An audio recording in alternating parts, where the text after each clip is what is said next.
Greetings, we'll cover a few details about Vivien Leigh and his life in a succinct manner. Here is a short rundown of his early years, education, career, persona, notable works, accolades, legacy, and demise. British actress Vivien Leigh adopted the stage name Lady Olivier from 1947. She received the Academy Award for Best Actress twice for her iconic portrayals of Blanche DuBois in the 1951 film adaptation of A Streetcar Named Desire, a part she also originated on stage in London's West End in 1949, and Scarlett O'Hara in Gone with the Wind, 1939.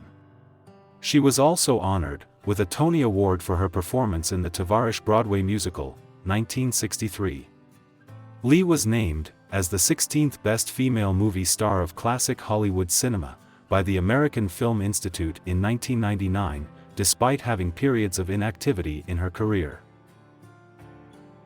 Also known as Vivian Mary Hartley, Lady Olivier. Famous as British actress, she won the Academy Award for Best Actress twice. Born November 5, 1913, Darjeeling, India. Died July 8, 1967, Belgravia, London, United Kingdom. Father, Ernest Hartley. Mother, Gertrude Mary Frances Robinson. Spouses, Laurence Olivier, Herbert Lee Holman. Children, Suzanne Farrington. Education, Convent of the Sacred Heart, Royal Academy of Dramatic Art. Books, Tales by Beatrix Potter, Tale of Johnny Town Mouse, The Tale of Peter Rabbit. Height, 1.6 meter. Ernest Hartley and Gertrude May Frances welcomed Vivien Leigh into the world on November 5, 1913 in Darjeeling, in the Bengal Presidency of British India. Her father worked as a clerk in Bengal's Pigott Chapman and Company brokerage department. Leigh and her mother remained in Oattakamund, while her father was sent to Bangalore in 1917, Uti, India. She did a performance of Little Bo Peep for her mother's amateur theatre group, marking her first appearance on stage. Leigh was forced to attend Woldingham School in Roehampton when she was forced to return to England at the age of 6. She travelled to Europe with her father on a trip, finishing her education at several institutions there. When the family moved back to England in 1931, Leigh declared her intention to pursue a career as an actor. Her father arranged for her to enroll at the London's Royal Academy of Dramatic Art, RADA. Leigh employed John Glidden as an agent in her pursuit of acting success. He connected her with director Alexander Korda, who sadly turned her down. She received a part in the 1935 production of Mask of Virtue. After seeing the play, Korda admitted his error and agreed to work with her on a film. Leigh was supposed to appear in front of a larger crowd and in a bigger theater after he transferred her show there, but she was unable to do so. Leigh performed in Fire Over England in 1937 alongside Laurence Olivier. William K. Howard was in charge of the direction, and it was based on a book of the same name. The relationship between Leigh and Olivier began with this movie. She was also cast as Ophelia in the Old Vic Theatre production of Hamlet, which was produced in Denmark at about the same time. She and Olivier had already begun living together by this point. She attracted prominence in the United States in 1938 with the movie A Yank at Oxford, in which she starred alongside Robert Taylor, Lionel Barrymore, and Maureen O'Sullivan. She performed Street the same year, Martin's Lane. She agreed to play Scarlett O'Hara in George Cukor's Gone with the Wind in 1939. For it, she won the Best Actress Academy Award. 10 Academy Awards were given to the film. Selznick chose Leigh to play the lead alongside Robert Taylor in the 1940 film Waterloo Bridge. Leigh and Olivier were scheduled to be paired in the film, but at the very last second, Taylor took Olivier's place. Around the same time, Leigh and Olivier committed all of their savings to the Romeo and Juliet stage performance. The endeavor was a disaster because the media questioned the nature of their connection and their acting. In 1941, the two made a second appearance in the war-themed film That Hamilton Woman. To increase American support for the British war effort, the film was made popular there. Winston Churchill considered it to be his particular favorite. Leigh worked on a number of unsuccessful films in the late 1940s, including Anna Karenina, 1948, and Caesar and Cleopatra, 1945. But her production of The Skin of Our Teeth by Thornton Wilder was a hit. In order to generate money for the Old Vic Theatre, Leigh and Olivier embarked on a tour of Australia and New Zealand in 1948. Plays like Richard III and The School for Scandal were performed by them. Leigh was chosen to play Blanche DuBois in the West End version of A Streetcar Named Desire in 1949. She gave 326 performances, later got a role in the play's movie, and took home her second Academy Award. In 1951, the pair appeared together in two plays, Caesar and Cleopatra and Antony and Cleopatra, in both London and New York. Positive reviews of the plays were given in both places. She was paired with Peter Finch in the 1953 film Elephant Walk. Thanks to Paramount Pictures, she recovered in 1953 and appeared with Olivier in The Sleeping Price, and they collaborated once more in Twelfth Night, Macbeth, and Titus Andronicus at Stratford-upon-Avon in 1955. She appeared in The Deep Blue Sea as well. Leigh performed in the Broadway musical Tovarish, 1961, in the 1960s, for which she won the Tony Award for Best Actress.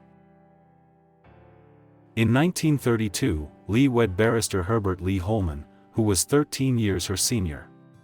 She left RADA in the middle, because he opposed her theatrical pursuits. Together, they had a daughter named Suzanne. In 1937, she began an affair with Laurence Olivier. They were forced to live together, because they were unable to be married, because both of their spouses would not grant them divorces. Leigh and Olivier were finally granted divorces from their respective marriages in 1940, at which point they wed in Santa Barbara, California. But there were issues with their marriage as well. In 1960, after they had been divorced, she had an affair with actor Jack Marivalli, who was well aware of her mental state.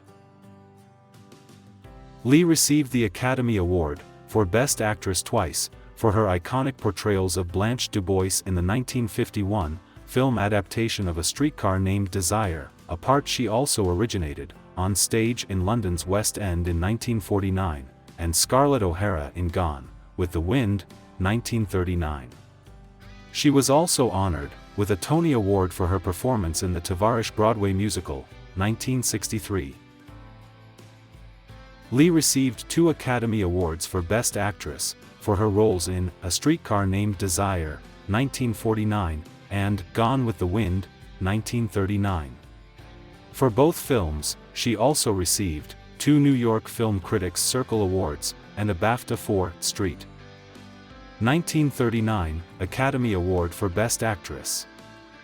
1939, New York Film Critics Circle Award for Best Actress. 1951, Academy Award for Best Actress. A monument honoring Leigh was erected in the Actors' Church in London's Covent Garden in 1969. She appeared in a set of postage stamps issued by the United Kingdom in 1985 to mark British Film Year, together with portraits of Sir Alfred Hitchcock, Sir Charlie Chaplin, Peter Sellers, and David Niven.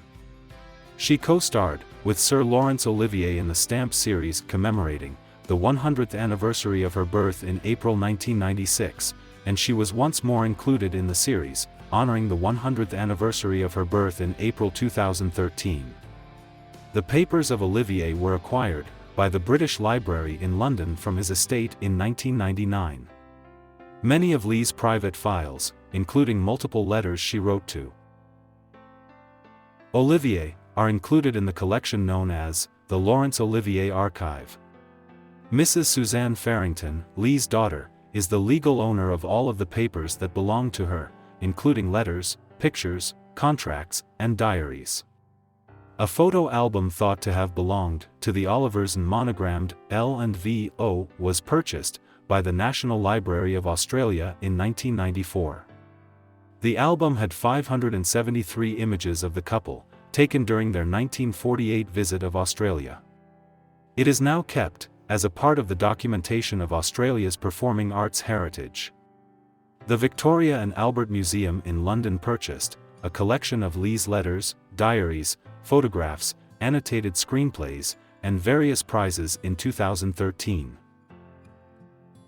Leigh's tuberculosis relapsed in May 1967, when she was practicing for her role alongside Michael Redgrave in Edward Albee's A Delicate Balance.